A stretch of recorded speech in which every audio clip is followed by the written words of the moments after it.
Hello students, MSc previous physics classical mechanics की इस series में आज का अपना टॉपिक है deduction of Lagrange equation from variational principle for non conservative system. Okay, आज के इस लेक्चर में अपन जो अपनी लैग्रांज इक्वेशन है, वेल नोन लैग्रांज इक्वेशन जिसको अपन पहले भी पढ़ चुके हैं, उस लैग्रांज इक्वेशन को वेरिएशनल प्रिंसिपल से डिड्यूस करेंगे for non conservative system. Okay, तो प्रीवियस जो अपना लेक्चर हुआ था, प्रीवियस लेक्चर में अपन ने क्या काम किया था कि वहाँ डी एलम्बर्ट प्रिंसिपल की हेल्प से अपन ने हैमिल्टन्स प्रिंसिपल को डिराइव किया था। ओके, तो उसी से थोड़ा सा एक वहाँ सिस्टम अपन ने कैसा लिया था कि जब अपन ने वो वाला उस वाले टॉपिक में अपन ने कंजर्वेटिव सिस्टम लिया था एंड होलोनोमिक सिस्टम लिया था। ठीक है, और यहाँ जो अपना सिस्टम है वो होलोनोमिक तो है लेकिन सिस्टम कौन सा है, नॉन कंजर्वेटिव सिस्टम। ओके, तो देखिए, तो वहाँ अपना जो टर्म आई थी, वहाँ पे जो अपनी फर्स्ट टर्म थी, देखिए उसी को अपन वहाँ पे जहाँ से अपन ने डी एलम्बर्ट प्रिंसिपल से स्टार्ट किया था उसी को अपन कंटिन्यू करेंगे। बस ओनली डिफरेंस इतना होगा कि वहाँ अपन ने कंजर्वेटिव सिस्टम वाली प्रॉपर्टी अप्लाई की थी, दैट इज कंजर्वेटिव फील्ड के लिए जो अपना फोर्स होता है वो किसके इक्वल होता है, F equals to negative gradient of potential energy. Okay, तो यहाँ अपन ने फोर्स को किसके इक्वल माना था, माइनस ऑफ डेल V, जो कि अपने पास V किसको रिप्रेजेंट कर रहा है, पोटेंशियल एनर्जी को। और यहाँ से अपने पास जो टर्म बनी थी Fi डॉट डेल Ri, ये किसको रिप्रेजेंट कर रही थी, डेल V। ठीक है, del variation of potential energy. ठीक है, लेकिन यहाँ पे अपन जो अपना सिस्टम है वो कैसा है, नॉन कंजर्वेटिव है। तो नॉन कंजर्वेटिव सिस्टम के लिए अपन ये वाली कंडीशन अप्लाई नहीं कर सकते। तो नॉन कंजर्वेटिव सिस्टम के लिए जो अपने पास ये टर्म होगी Fi डॉट डेल Ri, ये किसको रिप्रेजेंट करेगी, वर्चुअल वर्क को। ओके, यहाँ पे अपने पास जो वैल्यू आएगी उसको अपन लिखेंगे डेल V। ओके, तो यहाँ पे से जो अपने पास हैमिल्टन प्रिंसिपल की फॉर्म बनेगी वो थोड़ी सी डिफरेंट होगी जो अपने पास नॉर्मल हैमिल्टन प्रिंसिपल होता है। तो यहाँ पे जो अपने पास हैमिल्टन प्रिंसिपल की फॉर्म बनती है उसको अपन बोलते हैं एक्सटेंडेड हैमिल्टन प्रिंसिपल, और उसी हैमिल्टन प्रिंसिपल से अपन किसको डिराइव करेंगे, अपनी लैग्रांज इक्वेशन को। तो शुरू करते हैं आज का अपना लेक्चर, और जिसमें अपने पास हेडिंग है reduction of Lagrange equation from Hamilton's principle. Okay, तो देखिए प्रीवियस लेक्चर में अपन ने कहाँ तक का काम किया था, डी एलम्बर्ट प्रिंसिपल को अपन ने यूज़ किया था, और उस डी एलम्बर्ट प्रिंसिपल से अपन ने हैमिल्टन प्रिंसिपल को डिराइव किया था। तो वहीं से स्टार्ट करते हैं अपन from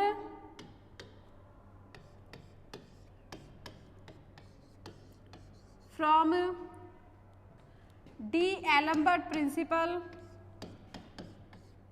from d'Alembert principle. D'Alembert principle से अपन क्या जानते हैं, डी एलम्बर्ट प्रिंसिपल का जो अपने पास डी एलम्बर्ट प्रिंसिपल की जो फॉर्म होती है उसको अपन लिखते हैं summation over I F I dot del are I equals to F I minus P I dot del are I equals to 0। ये अपने पास किसकी मैथमेटिकल फॉर्म है, डी एलम्बर्ट प्रिंसिपल की। तो यहाँ पे जो ब्रैकेट में क्वांटिटी है F I minus P I dot, उसको अपन क्या लिख सकते हैं, यहाँ पे जो समेशन है, समेशन किसके रेस्पेक्ट में आया है, अपना नंबर ऑफ पार्टिकल्स के लिए, दैट इज यहाँ पे आई कहाँ से कहाँ तक वेरी करता है, 1 टू कैपिटल N, और यहाँ जो कैपिटल N है वो किसकी वैल्यू है, नंबर ऑफ पार्टिकल्स। यहाँ पे साइड में अपन लिख सकते हैं हियर जो कैपिटल N है वो किसको रिप्रेजेंट करता है, नंबर ऑफ पार्टिकल्स को, number of particles of system.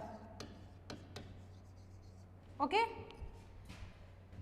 तो यहाँ पे जो अपने पास ये फॉर्म बनी है उसमें अपन इन दोनों के लिए इसको अलग अलग करके लिख सकते हैं। तो summation over I F I dot del are I minus summation over I P I dot del are I equals to 0। अब यहाँ पे जो अपने पास नेगेटिव साइन है उसको अपन यदि राइट हैंड साइड की तरफ ले जाते हैं तो अपने पास फॉर्म बनेगी, देखिए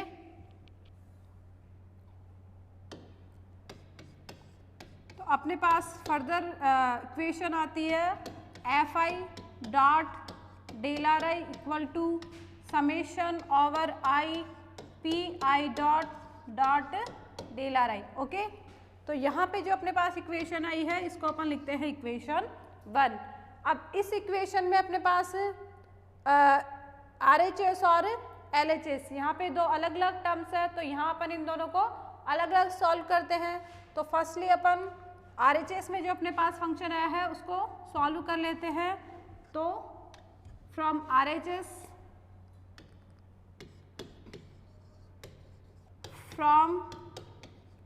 RHS of above equation,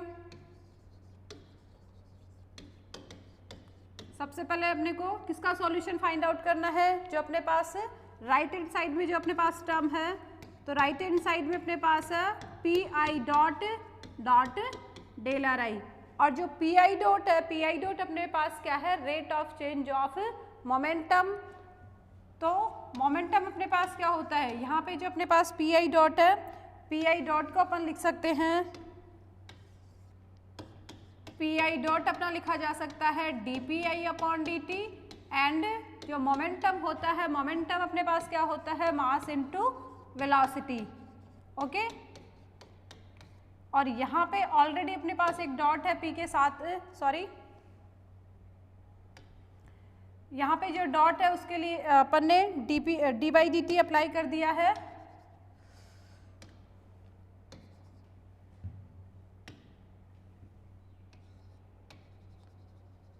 okay, तो फर्दर देखिए जो वेलोसिटी होती है अपने पास, वेलोसिटी क्या होती है, D R upon D T, rate of change of displacement.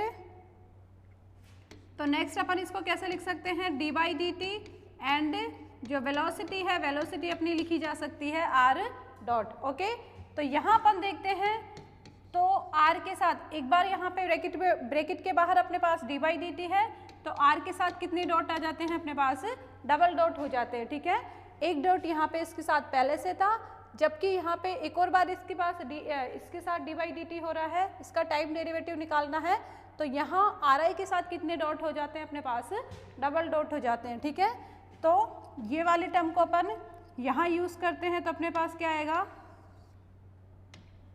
यहाँ पी आई डॉट अपना लिखा जा सकता है summation over I M I R I double dot del are I. Okay, जो पी आई डॉट है, पी आई डॉट को अपन ने लिख दिया M I R I double dot. Next अपने को क्या करना है, इसको अपन आगे और सॉल्व कर सकते हैं। तो नेक्स्ट ये जो अपना R I M I R I double dot है, इसको अपन लिख सकते हैं D by D T of M I R I dot del are I. Okay, और ये जो अपने पास फॉर्म बनी है इसको मैं कैसे लिख रही हूँ, summation over I D by D T of M I R I dot del are I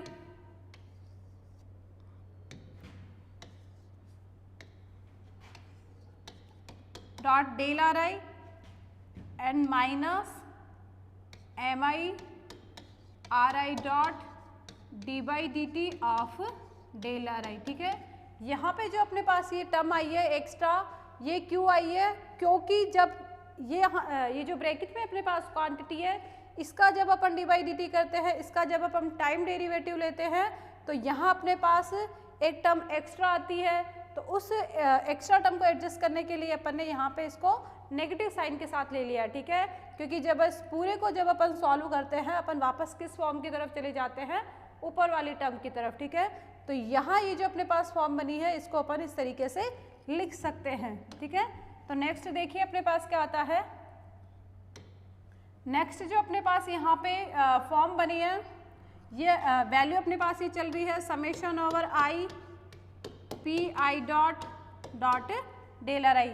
यहाँ इसको अपन आगे सॉल्व कर सकते हैं कि यहाँ यदि अपन क्या करते हैं, डेल को डी बाई डी टी से रिप्लेस कर देते हैं, तो अपने पास फॉर्म क्या आती है, summation over I D by D T of M I R I dot del are I minus, ये सब अपने पास एज इट इज़ रहेंगे, केवल अपने को चेंज किसको करना है, डेल को डी बाई डी टी से इंटरचेंज करना है। तो ये अपने पास हो जाएगा डी आर आई अपॉन डी टी, और जो डी आर आई अपॉन डी टी होता है स्टूडेंट्स वो किसको रिप्रेजेंट करता है, अपनी वेलोसिटी को। तो इसको अपन इन टर्म्स ऑफ वेलोसिटी लिख सकते हैं। तो अपने पास जो फॉर्म आती है वो होगी summation over I D by D T of, यहाँ समेशन अपने पास पूरे में आएगा M I R I dot del are I minus summation over I M I R I dot, और ये अपने पास बन जाएगा डेल वी आई, क्योंकि जो डी आर आई अपॉन डी टी होता है अपने पास वो होता है velocity of ith particle. Okay, लिख सकते हैं this is the velocity of ith particle. Okay, क्योंकि यहाँ पे सिस्टम के लिए अपन ने टोटल कितने नंबर ऑफ पार्टिकल्स कंसीडर किए हैं, total n number of particles consider किए हैं। ठीक है, उन total n number of particles में से कोई एक पार्टिकल अपन ने यहाँ पे लिया है, वो होगा अपना ith पार्टिकल, और उसी ith पार्टिकल के लिए अपन ये सारी प्रोसेस कर रहे हैं। ठीक है, समेशन यहाँ पे अपन ने अप्लाई कर दिया है, तो वो समेशन अपना कहाँ से कहाँ तक वेरी कर सकता है, i equals to 1 to capital N, तो वो अपने पास पूरा सिस्टम हो जाएगा। तो देखिए नेक्स्ट अपने को क्या करना है, नेक्स्ट अपना आता है summation over I D by D T of M I R I dot del are I minus, और यहाँ पे जो देखिए अपने पास टर्म बन रही है उसको अपन लिख सकते हैं M I R I dot, और ब्रैकेट में अपना हो जाएगा डेल आर आई डॉट। ठीक है, वापस अपन ने जो अपने पास वेलोसिटी था उसको आर आई डॉट के टर्म में लिख दिया है, और आगे जो ये टर्म अपनी लिखी जाएगी वो लिखी जाएगी in terms of kinetic energy. तो वो अपने पास आता है D by D T of M I R I dot del are I, और ये अपना आ जाएगा del of summation over I M I R I dot का स्क्वायर। ओके, क्योंकि जब अपन यहाँ पे ये जो अपने पास ब्रैकेट में क्वांटिटी है इस पर जब अपन डेल को अप्लाई करते हैं तो वापस अपने पास कौन सी टर्म आ जाती है, ऊपर वाली टर्म आ जाती है। तो इसी टर्म को अपन ने इस फॉर्म में लिख दिया है, और यहाँ पे जो ब्रैकेट में अपने पास क्वांटिटी आई है वो किसको रिप्रेजेंट करती है, सिस्टम की टोटल काइनेटिक एनर्जी को। ठीक है, तो यहाँ इस सेकेंड टर्म के बारे में अपन लिख सकते हैं here summation over I half M I R I dot square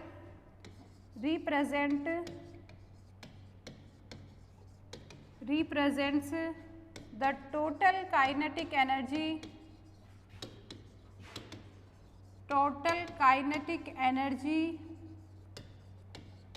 of system।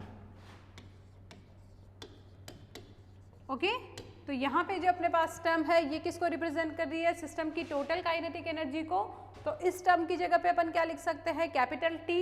Okay, तो यहाँ पे अपने पास फॉर्म क्या बन जाएगी, वो होगी स्टूडेंट देखिए, काम किसके लिए कर रहे हैं अपन, वैल्यू अपन ले रहे हैं summation over I P I dot del are I. Okay, और इसके लिए अपने पास फर्स्ट टर्म आती है, फर्स्ट टर्म है अपने पास एज इट इज, और वो अपनी लिखी जाएगी summation over I D by D T of M I R I dot del are I, and जो सेकेंड टर्म है सेकेंड टर्म को अपन लिख सकते हैं डेल टी। ठीक है, टी किसके लिए लिखा है अपने, जो ब्रैकेट में अपने पास क्वांटिटी है वो अपने पास काइनेटिक एनर्जी है, और काइनेटिक एनर्जी को अपन ने रिप्रेजेंट किया है कैपिटल टी से। ओके, तो यहाँ अपने पास जो इक्वेशन 1 बनी थी उसका राइट हैंड साइड अपने पास सॉल्व हो गया है, राइट हैंड साइड की अपने पास वैल्यू आ गई है, तो इसको अपन लिखेंगे इक्वेशन 2। ठीक है, राइट हैंड साइड का सोल्यूशन अपन ने कर लिया है। अब अपने को काम करना है किसके लिए, लेफ्ट हैंड साइड के लिए। तो देखिए लेफ्ट हैंड साइड को अपन सॉल्व कैसे करेंगे, तो वो अपना होता है, एक बार इक्वेशन 1 को आप देख लीजिए। इक्वेशन 1 है अपने पास, हाँ देखिए यहाँ जो अपने पास ये वाली इक्वेशन है, इक्वेशन 1 में राइट हैंड साइड में जो क्वांटिटी है अपने पास summation over I P I dot dot del are i, इसका सॉल्यूशन अपन ने फाइंड कर लिया है। अब अपने को काम करना है केवल इसकी लेफ्ट हैंड साइड की टर्म में है। तो देखिए लेफ्ट हैंड साइड का सॉल्यूशन अपने पास किस तरीके से आता है, वो होगा अपना,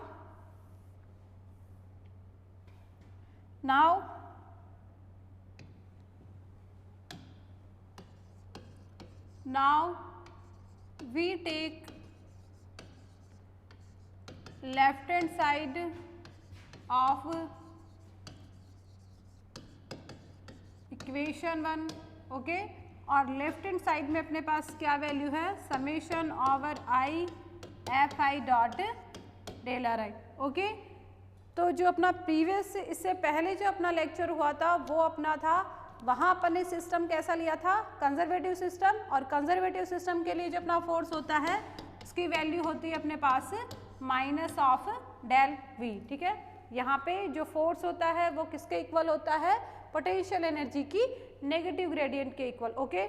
तो ये जो क्वांटिटी है F I dot del are आई, ये किसको रिप्रेजेंट करती है, del variation of potential energy. लेकिन यहाँ पे जो अपन काम कर रहे हैं वो कौन सा सिस्टम है अपना, नॉन कंजर्वेटिव सिस्टम। तो नॉन कंजर्वेटिव सिस्टम के लिए अपने पास ये कंडीशन फुलफिल नहीं होती है। तो यहाँ देखिए अपने पास इस क्वांटिटी की वैल्यू क्या आती है, तो देखिए यहाँ पे अपन क्या कर सकते हैं, सिंस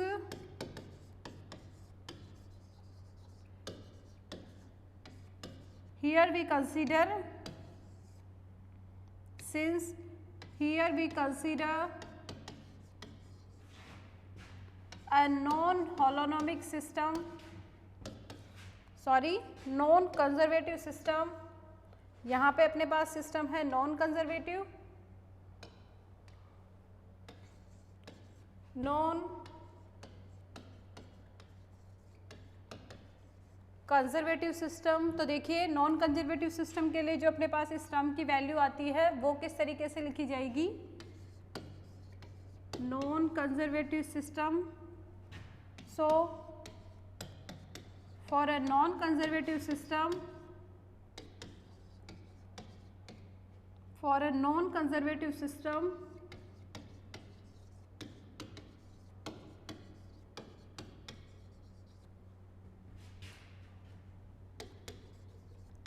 द टर्म है अपने पास summation over I F I dot del are i represent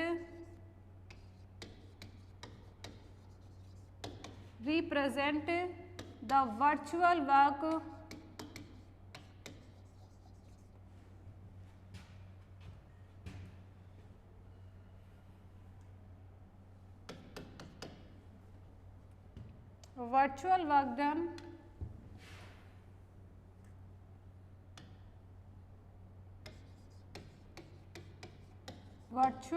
done of the system, okay. तो देखिए यहाँ सिस्टम अपन कौन सा कंसीडर कर रहे हैं, यहाँ जो अपना सिस्टम है वो है नॉन कंजर्वेटिव सिस्टम। और बात करें यदि अपन नॉन कंजर्वेटिव सिस्टम की, तो वहाँ पे ये जो क्वांटिटी होगी अपने पास summation over I F I dot del are आई, ये किसको रिप्रेजेंट करेगी, virtual work done of the system को, ठीक है। तो यहाँ अपन क्या, इस सिस्टम के लिए अपन क्या लिख सकते हैं, जो वैल्यू होगी अपने पास किसकी, summation over I F I dot del are I की, वो होती है स्टूडेंट डेल डब्ल्यू, और डेल डब्ल्यू अपना क्या कहलाता है, वर्चुअल वर्क डन, ओके। तो ये अपना हो गया वर्चुअल वर्क डन। फर्दर यहाँ पे जो टर्म में अपने पास है फोर्स एफ आई क्या है अपने पास, applied force. Del are i जो होता है अपना, डेल आर आई किसकी वैल्यू होती है अपने पास वर्चुअल डिस्प्लेसमेंट की, और वर्चुअल डिस्प्लेसमेंट की वैल्यू अपने पास होगी, वो अपने को पता है, since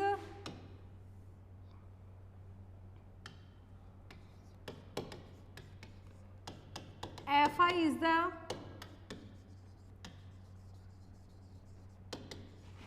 applied force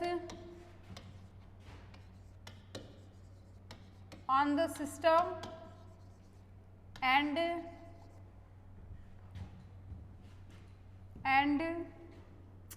del are I represents, del are I अपना रिप्रेजेंट करता है वर्चुअल डिस्प्लेसमेंट को, del are I represents the virtual displacement.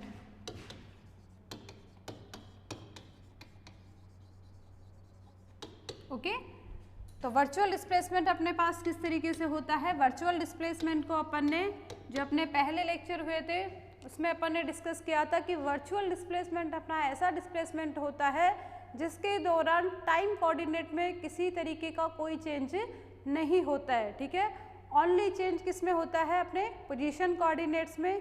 तो डेल आर आई की जो अपने पास वैल्यू थी वो अपने पास लिखी जाएगी summation over I del are I upon del Q K into del Q K. Okay ये अपने पास किसकी वैल्यू है, वर्चुअल डिस्प्लेसमेंट की।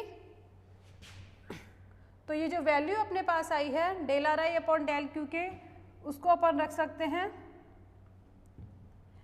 ये कोई भी एक अपनी इक्वेशन हो जाएगी, इसको अपन इक्वेशन कैपिटल ए लिख सकते हैं। देखिए तो नेक्स्ट जो अपने पास ये जो टर्म है देन डेल डब्लू, यहाँ पे जो अपने पास इक्वेशन में जो वैल्यू है देखिए F I dot del are I अपना किसको रिप्रेजेंट कर रहा है, वर्चुअल वर्क डन को।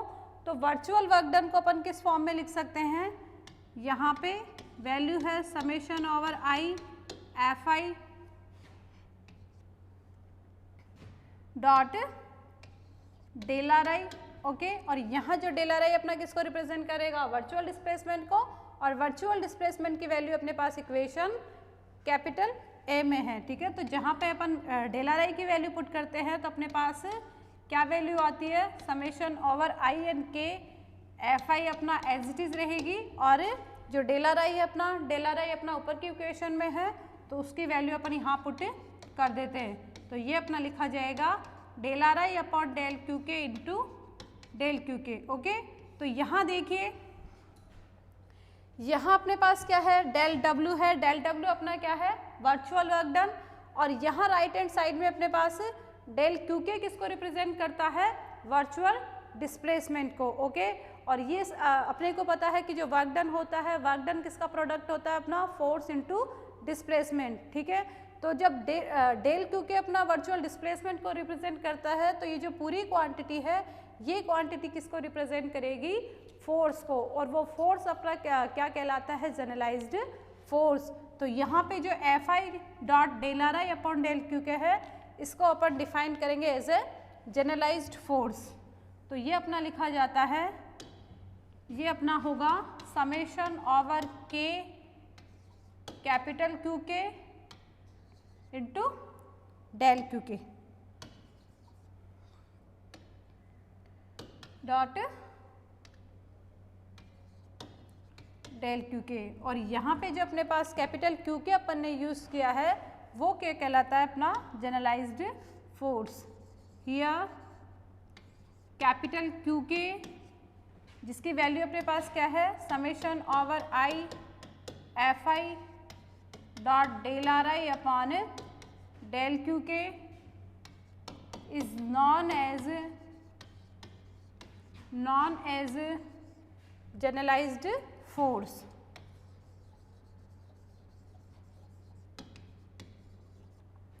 जनरलाइज्ड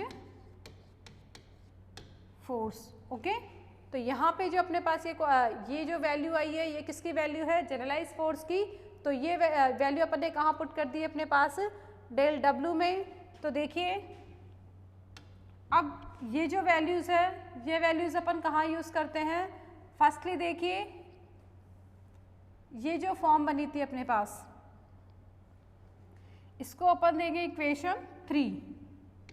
इसको अपन लिख सकते हैं इक्वेशन 3। तो जो इक्वेशन 1 में अपने पास टर्म थी, देखिए जो डी एलम्बर्ट से अपन ने सॉल्यूशन निकाला था वहाँ से अपने को इक्वेशन 1 मिली थी। इक्वेशन 1 में अपने पास 2 टर्म थी। यहाँ देखिए सॉल्यूशन अपन यहाँ से कर रहे थे इक्वेशन 1 से, तो इक्वेशन 1 में अपने पास 2 टर्म थी। राइट हैंड साइड को अपन ने आफ्टर सॉल्यूशन अपना वैल्यू क्या आई थी, इक्वेशन 2। यहाँ देखिए राइट हैंड साइड का जब सॉल्यूशन अपन ने फाइंड आउट किया था तो अपने पास ये वाली वैल्यूज आई थी जिसको अपन ने इक्वेशन 2 से डिनोट किया था। बात करते हैं अपन लेफ्ट हैंड साइड की, तो लेफ्ट हैंड साइड अपना किसको डिनोट कर रहा था, वर्चुअल वर्क डन को। तो ये दोनों वैल्यूज अपन कहाँ पुट करेंगे, इक्वेशन 1 में। Putting the values from equation 2 and equation 3 से अपन वैल्यूज को कहाँ पुट कर देते हैं, इक्वेशन 1 में। तो जो अपनी इक्वेशन 1 होगी वो किस फॉर्म में लिखी जाएगी, पुटिंग द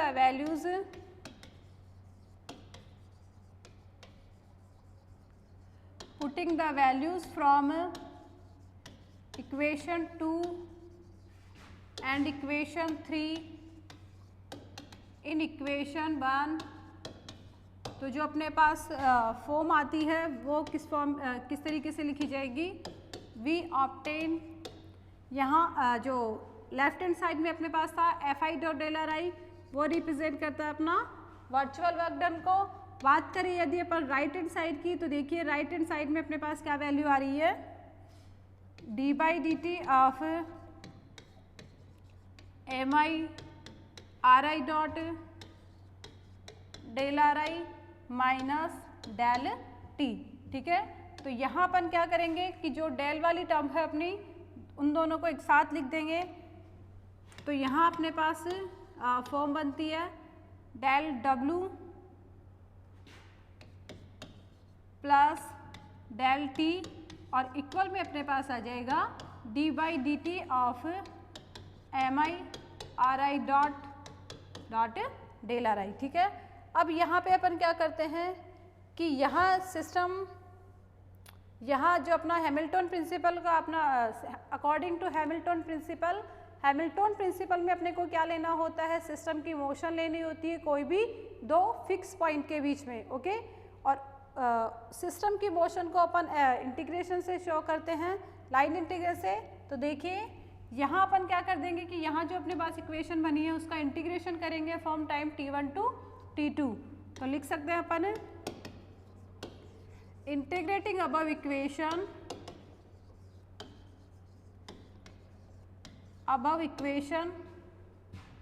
from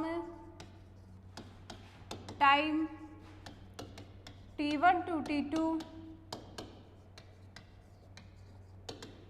ठीक है, यहाँ पे जो अपने पास इक्वेशन की फॉर्म बनी है उसका अपन इंटीग्रेशन करेंगे और देखिए किस तरीके से अपने पास इक्वेशन आती है, del of T plus W। ठीक है, यहाँ पे जो डेल है दोनों के लिए अपन ने डेल को कॉमन ले लिया है, तो ये अपना इस फॉर्म में लिखा जाएगा।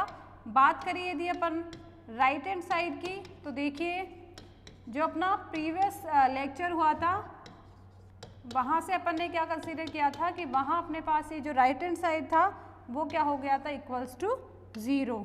ओके,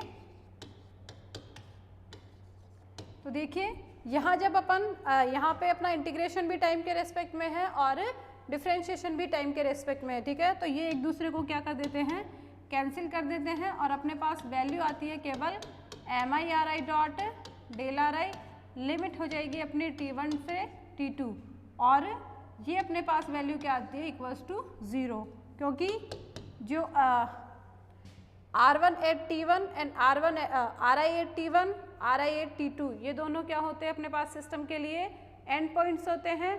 और एंड पॉइंट्स पे अपने पास सिस्टम क्या रखता है, कोई भी फिक्स वैल्यू रखता है और उनका वेरिएशन क्या होता है अपने पास, इक्वल्स टू 0 होता है। ठीक है, तो यहाँ पर लिख सकते हैं सिंस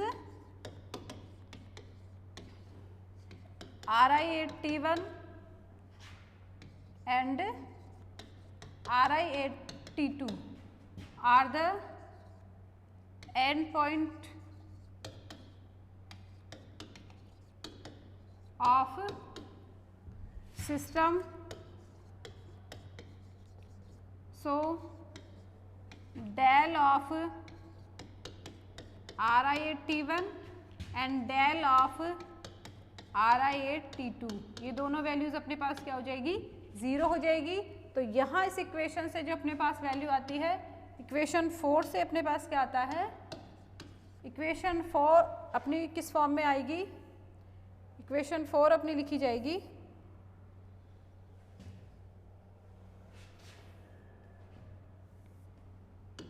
इक्वेशन 4 यहाँ पे है अपने पास,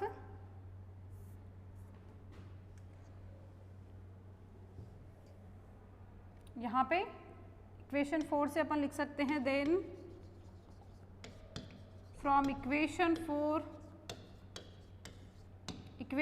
से अपने को क्या मिलता है, integration from time t1 to t2 del of t plus w dt equals to 0। Okay, ये फॉर्म अपने पास आती है और ये किसको रिप्रेजेंट करती है अपने पास, एक्सटेंडेड हैमिल्टन्स प्रिंसिपल। इसी को अपन क्या कहते हैं, extended form of Hamilton's principle. इसको अपन इक्वेशन 5 लिख सकते हैं। तो ये जो अपने पास इक्वेशन आई है, above equation represent extended form of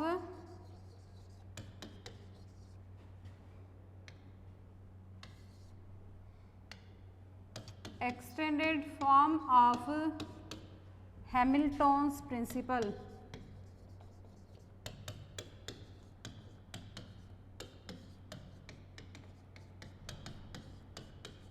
okay, तो देखिए स्टूडेंट, यदि एग्जाम में आपके पास क्वेश्चन आता है write down the extended form of Hamilton principle, तो केवल अपने को यही तक का काम करना है। ओके, लेकिन यहाँ पे अपने पास क्वेश्चन में क्या पूछा गया है, यहाँ अपने को इस प्रिंसिपल से हैमिल्टन लाग्रांज इक्वेशन को डेराइव करना है। तो यहाँ अपन आगे का जो काम होगा वो किसकी तरफ होगा, लाग्रांज इक्वेशन की तरफ। तो लाग्रांज इक्वेशन अपनी किस फॉर्म में आती है,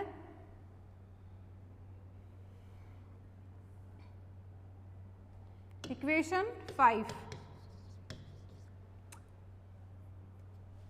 इक्वेशन 4 फ्रॉम इक्वेशन 5, इक्वेशन 5 अपनी है integration from t1 to t2 del t plus del w into dt। Okay, और ये अपना क्या हो रहा है, 0 हो रहा है। अब यहाँ पे जो डेल w है वो अपना क्या कहलाता है, वर्चुअल वर्क डन, और इसकी वैल्यू अपन ने यहाँ पे कैलकुलेट की है। यहाँ देखिए डेल w की वैल्यू अपन ने यहाँ पे कैलकुलेट की है और वो अपने पास आई है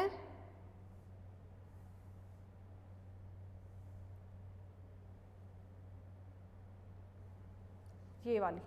ओके, यहाँ पे डेल w की वैल्यू अपने पास आई है समेशन ओवर के क्यू के डेल क्यू के। यहाँ क्यू के किसको रिप्रेजेंट कर रहा है, जनरलाइज्ड फोर्स को, और बात करें डेल क्यू के की तो वो अपने पास क्या कहलाता है, जनरलाइज्ड डिस्प्लेसमेंट। तो इसको अपन इक्वेशन दे देते हैं इक्वेशन बी। ये अपने पास हो जाएगी इक्वेशन कैपिटल बी। तो इसी इक्वेशन को अपन कहाँ यूज़ करेंगे, आगे के सॉल्यूशन में। तो देखिए यहाँ अपने पास क्या फॉर्म आती है, तो नेक्स्ट अपन क्या लिख सकते हैं,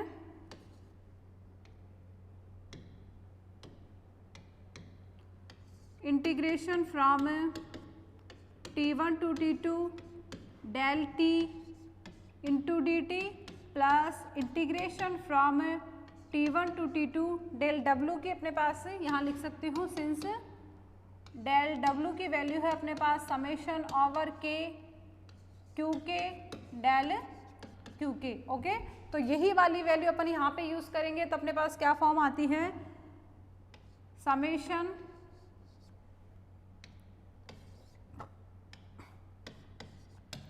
ओवर के क्यू के del Q K into D T, और ये अपना होगा इक्वल्स टू 0। ठीक है, नेक्स्ट अपन बात करते हैं अपने पास काइनेटिक एनर्जी। कैपिटल टी किसको रिप्रेजेंट कर रहा है, काइनेटिक एनर्जी को, और अपने को पता है कि सिस्टम के लिए जो काइनेटिक एनर्जी होती है वो किस किस का फंक्शन होती है, जनरलाइज्ड कोऑर्डिनेट का एंड जनरलाइज्ड वेलोसिटी का।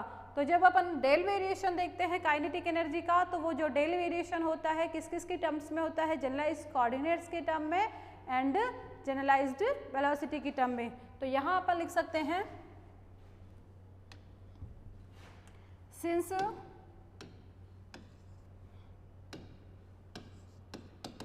यहाँ जो कैपिटल टी है, कैपिटल टी किसकी वैल्यू है, kinetic energy of the system, और जो काइनेटिक एनर्जी होती है वो किस किस का फंक्शन होती है, क्यू के एंड क्यू के डॉट। ओके, तो जब अपन del variation of kinetic energy अपन जब निकालते हैं तो वो अपना होता है del T partial T upon partial Q के del Q k plus partial T upon partial Q के डॉट एंड डेल क्यू के डॉट। ठीक है, ये अपने पास किसकी वैल्यू आ जाएगी, डेल टी की।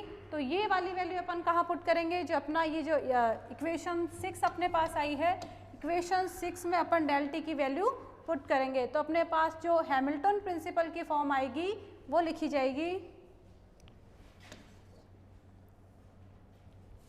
हैमिल्टन प्रिंसिपल की जो अपने पास फॉर्म आती है स्टूडेंट्स, वो अपने पास होगी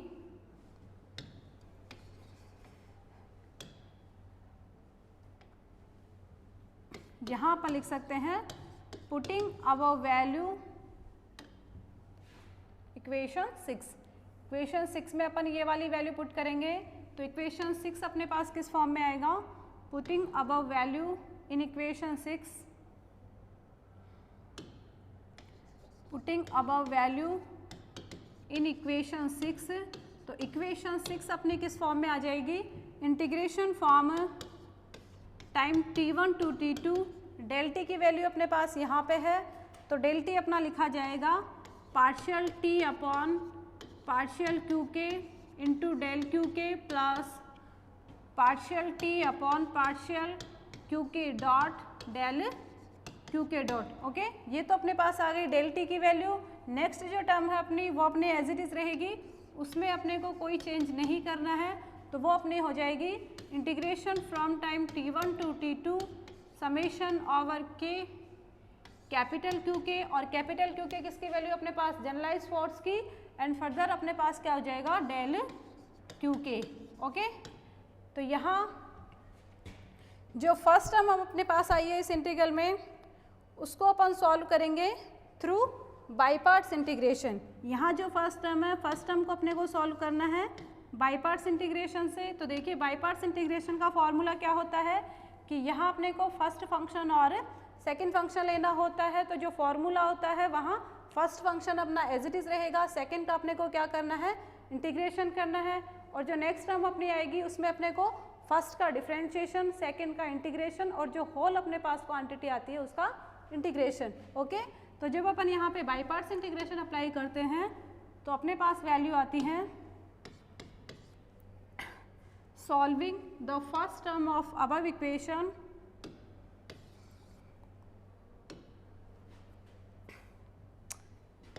ठीक है। नेक्स्ट अपन इसको लिख सकते हैं integration from time t1 to t2, first term अपनी एज इट इज़ रहेगी partial T upon partial Q K into del Q K, second term जो है अपना वो हो जाएगी t1 to t2 partial T upon partial Q के dot del Q के डॉट। ठीक है, इस टर्म को अपने को through by parts integration solve करना है, तो वो अपन सेपरेटली सॉल्व करके बाद में यहाँ वैल्यू पुट कर सकते हैं। ठीक है, समेशन ओवर के capital Q K into del Q K D T. Okay, और ये अपने पास इक्वेशन हो जाएगी 7, क्योंकि जो सेकंड टर्म है इस इक्वेशन की उसको अपन अलग से सॉल्व करते हैं और बाद में जो वैल्यू आएगी उसको अपन इक्वेशन 7 में पुट कर देंगे। ओके, तो देखिए सिंस ये अपनी फर्स्ट टर्म है, ये अपनी सेकंड टर्म हो जाएगी और ये अपनी थर्ड टर्म। ठीक है, केवल अपने को सॉल्यूशन कौन सी टर्म का करना है, सेकंड टर्म का। तो देखिए solving the second term of the second term of above equation, second term of above equation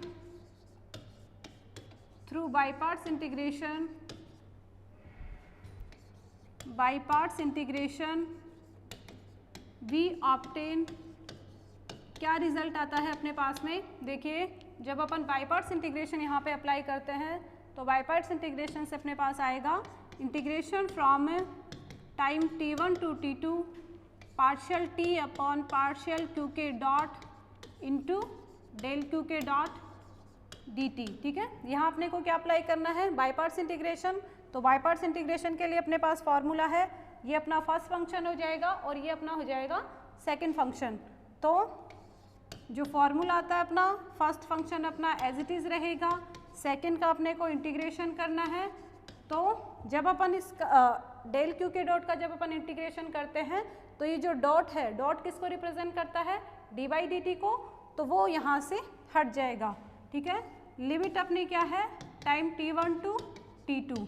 इसकी जो नेक्स्ट टर्म लिखी जाएगी वो होगी integration from time t1 to t2। इस बार अपने को फर्स्ट फंक्शन का तो डिफ्रेंशिएशन करना है, तो वो अपना लिखा जाएगा D by D T of partial t upon partial q K dot, and second function का अपने को इंटीग्रेशन करके और जो पूरी क्वांटिटी अपने पास आती है उसका अपने को होल इंटीग्रेशन करना रहेगा, तो वो अपना आ जाएगा del q K into D T, ठीक है।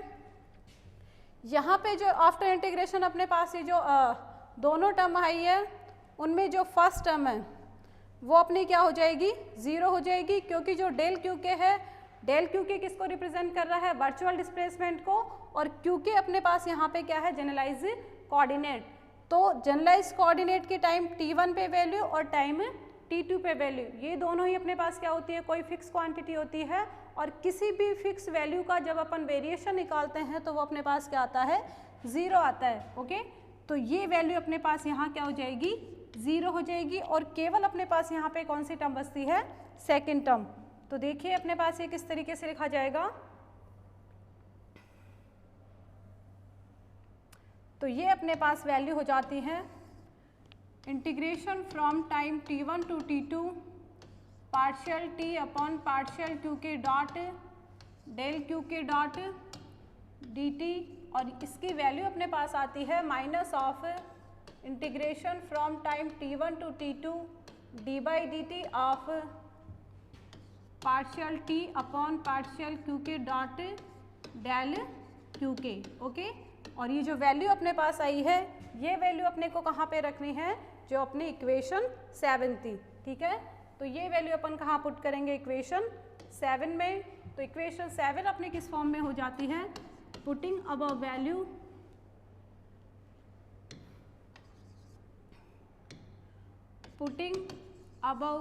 Value in equation 7। तो रिजल्ट क्या मिलता है अपने को इक्वेशन 7 से, देखिए integration from time t1 to t2, ये अपना एज इट इज़ रहेगा, इसमें किसी तरीके का कोई चेंज नहीं करना है।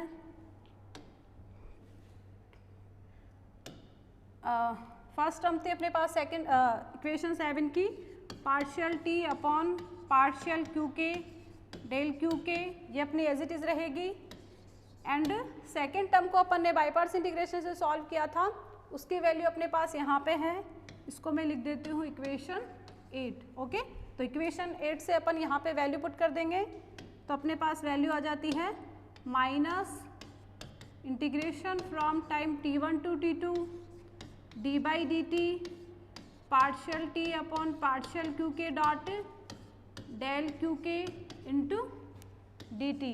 और जो थर्ड टर्म थी, देखिए इक्वेशन 7 को देख लीजिए आप, फर्स्ट टर्म अपन ने एज इट इज़ लिख दी है, उसमें किसी तरीके का कोई चेंज नहीं किया। यहाँ पे फर्स्ट टर्म अपनी एज इट इज़ है, सेकंड टर्म को अपन ने बाई पार्ट्स इंटीग्रेशन से सॉल्व किया है, तो उसका सॉल्यूशन अपने पास इक्वेशन 8 में आ गया।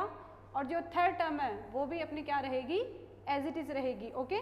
तो सॉल्यूशन अपने पास किस तरीके से आता है, सॉल्यूशन अपना आ जाएगा plus integration from time t1 to t2 summation over K Q के del Q K D T. Okay, तो यहाँ पे देखिए और ये अपना हो जाएगा इक्वल्स टू 0।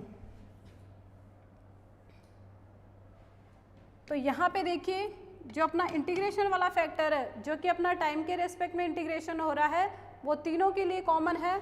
तो यहाँ अपन क्या करेंगे, इस वाले को इंटीग्रेशन को अपन तीनों के लिए कॉमन ले लेते हैं। तो अपना जो ब्रैकेट में क्वांटिटी बनेगी वो होगी partial T upon partial Q k minus d by D T of partial T upon partial Q के dot plus summation over k del capital Q के, और ब्रैकेट के बाहर अपने पास क्या आ जाता है del Q K into D T. ठीक है, और यहाँ पे जो डेल क्यू के है वो अपने पास क्या है, चेंज इन जनरलाइज कोऑर्डिनेट। और ये अपने को पता है कि जो सिस्टम के लिए अपने पास जनरलाइज कोऑर्डिनेट होते हैं वो क्या होते हैं, सभी एक दूसरे से इंडिपेंडेंट होते हैं। तो यदि अपन यहाँ पे वेरिएशन देखते हैं किसमें, के की वैल्यूज़ में, जब अपन वेरिएशन देखेंगे तो के जब अपन यहाँ के इक्वल्स टू 1 पुट करते हैं तो अपने पास एक अलग से टर्म आएगी। तो ये सारी टर्म्स क्या होती है, एक दूसरे से इंडिपेंडेंट होती है। तो यहाँ अपन क्या कर सकते हैं, इनको सभी को सेपरेटली 0 के बराबर मान सकते हैं। ठीक है, तो जब अपन इनको सेपरेटली इक्वल्स टू 0 रखेंगे तो अपने पास क्या फॉर्म बनती है, लिख सकते हैं अपन यहाँ पे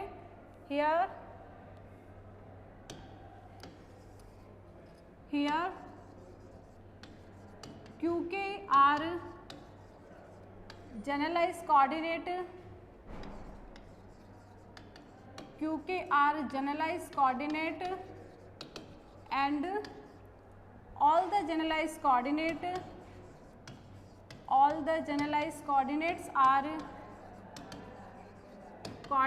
are independent to each other,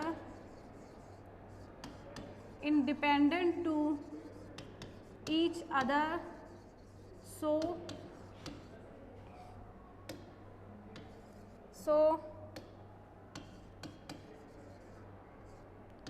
we can put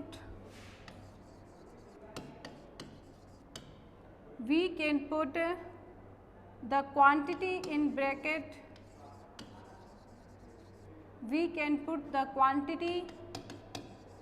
bracket, in equals to 0। Okay, तो यहाँ पे देखिए ब्रैकेट में जो अपने पास क्वांटिटी मिली है उसको अपन क्या रख सकते हैं, इक्वल्स टू 0 रख देंगे। तो देखिए यहाँ पे जो अपने पास इक्वेशन की फॉर्म है ये किसकी फॉर्म है, अपने पास लाग्रांज इक्वेशन की। तो यहाँ से अपने को जो रिजल्ट चाहिए लाग्रांज इक्वेशन का वो अपना यहाँ पे आ जाएगा। ओके, तो देखिए लिखना क्या है अपने को, that is partial T upon partial Q k minus d by D T of partial T upon partial Q के डॉट प्लस समेशन ओवर के कैपिटल क्यू के अपना क्या होगा 0 होगा। और यदि अपन नेगेटिव साइन को कॉमन ले लेते हैं तो नेगेटिव साइन को कॉमन लेने के बाद में अपने पास इक्वेशन क्या आती है, इक्वेशन की फॉर्म अपने पास हो जाएगी d by D T of partial T upon partial Q के dot minus partial T upon partial Q के, और इक्वल में अपना आता है समेशन ओवर के कैपिटल क्यू के। और ये जो इक्वेशन की फॉर्म अपने पास आई है बच्चों, यही अपनी क्या कहलाती है, Lagrange equation for non conservative system. Okay, तो यहाँ अपन लिख सकते हैं above equation represents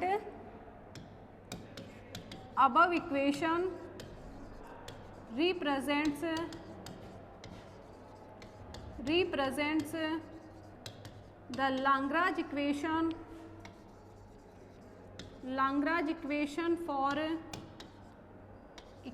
for non conservative system. Okay, तो ये अपने पास रिजल्ट आ जाएगा किसके लिए, Lagrange equation for non conservative system के लिए। ओके, तो देखिए प्रीवियस जो अपना लेक्चर हुआ था और यहाँ पे जो अपन ने पढ़ा था डिफरेंस केवल इतना सा है, वहाँ अपना सिस्टम क्या था, कंजर्वेटिव था, और यहाँ अपना सिस्टम क्या है, नॉन कंजर्वेटिव है, ठीक है। तो कंजर्वेटिव सिस्टम के लिए जब अपन बात करते हैं वहाँ पे जो क्वांटिटी है कौन सी, Fi dot del are I, वो किसको रिप्रेजेंट करती है, del variation of potential energy. और यहाँ जब अपन बात कर रहे हैं नॉन कंजर्वेटिव सिस्टम की, तो यहाँ पे जो अपने पास ये क्वांटिटी है ये किसको रिप्रेजेंट करेगी, वर्चुअल वर्क डन को, ठीक है। तो डिफरेंस केवल इतना सा है। तो आज का जो टॉपिक है अपना यही होगा, आज के लिए इतना ही, धन्यवाद। नेक्स्ट